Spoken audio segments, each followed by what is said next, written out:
In section 6.1, we're going to talk about roots and radical expressions. The main idea here is that corresponding to every power, there is a root.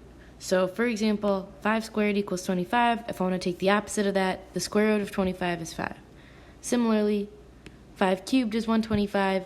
If I want to do the reverse, the cubed root of 125 is 5. One kind of overarching theme you could think of this as is, as dividing is to multiplying, taking a root is to taking a power. So if I take a power of something, so if I take like x to the 5th power, if I want to undo that, I would take the 5th root of x. This leads us to the nth root theorem. If a to the n equals b, then a is the nth root of b. So these might seem kind of weird. Write them down, and these will kind of make a little bit more sense when we look at some examples.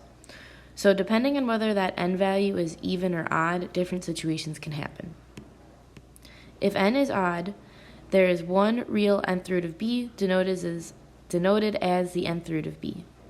On the other hand, if n is even, two different things can happen. If the n value is even and b is positive, there are two real nth roots of b. There's nth root of b, which we call the principal root, and the negative of that, which we call the opposite root. Further, if the b value that we have is negative, there are no real nth roots of b.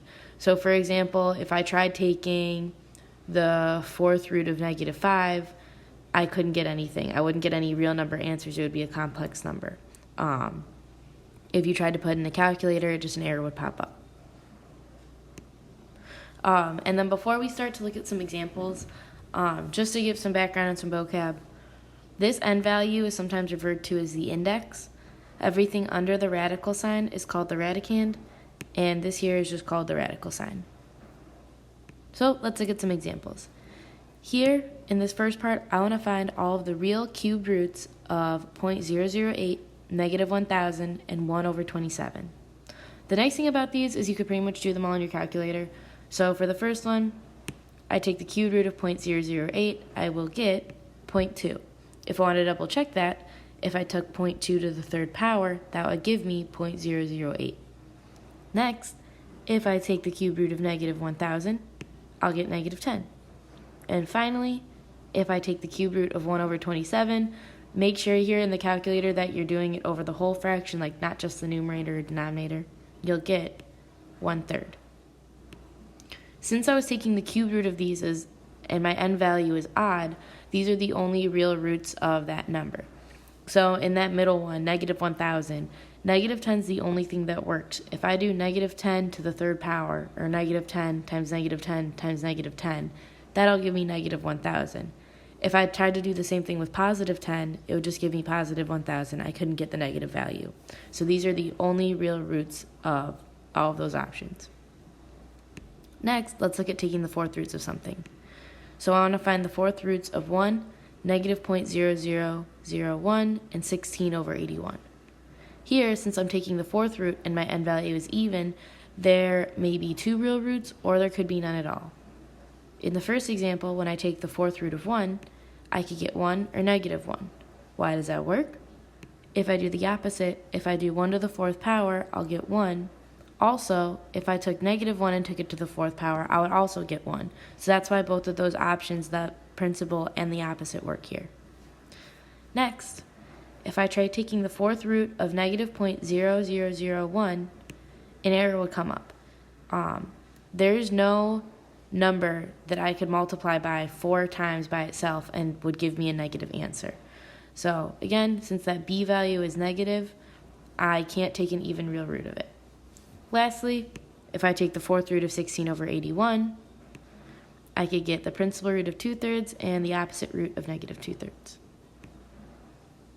Next, let's talk about the nth roots of nth powers.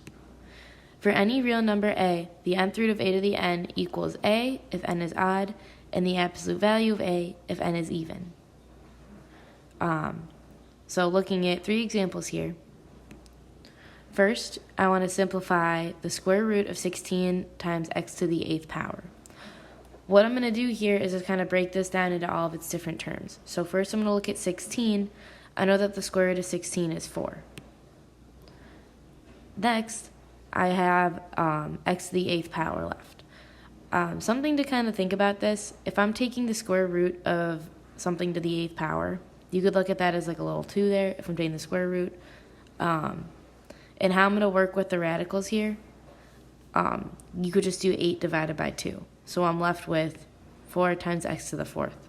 And I've had these in an absolute value because my n value is even, and I need to leave it like this as the absolute value of a if n is even. But with this example, if I take anything to the 4th power, regardless if it's negative or positive, it'll always spit out a positive answer. So in this example, I can kind of get rid of the absolute values here, and my final answer is just 4x to the 4th power. Looking at 2 more examples, here I want to simplify the cubed root of a to the 6th power times b to the 9th power. Since I'm taking the cubed root and my n value is odd, I'm not going to need any absolute values here. And I'm just going to look at this. I'm going to take the 6 and divide it by 3, and I'm going to take the 9 and divide it by 3. So simplifying this, I'm going to be left with a squared times b to the 3rd. And again, since I don't need absolute values, I'm done. For my last example, I'm going to take the 4th root of x to the 8th power times y to the 12th power. So again, I'm just going to kind of look at my powers and divide them by that root. 8 divided by 4 will give me 2. 12 divided by 4 will give me 3. Since I'm taking the 4th root and that index is even, I'm having these in absolute values for now. But from here, something to notice,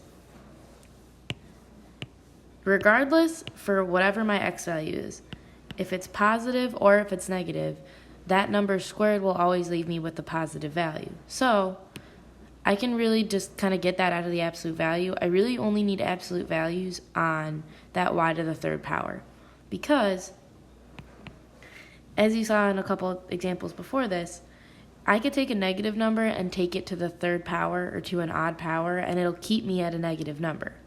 But if I'm taking the 4th root of something, I can't have that radicand being negative, or else I can't do it. So that's why I need the absolute value to ensure that this value stays positive.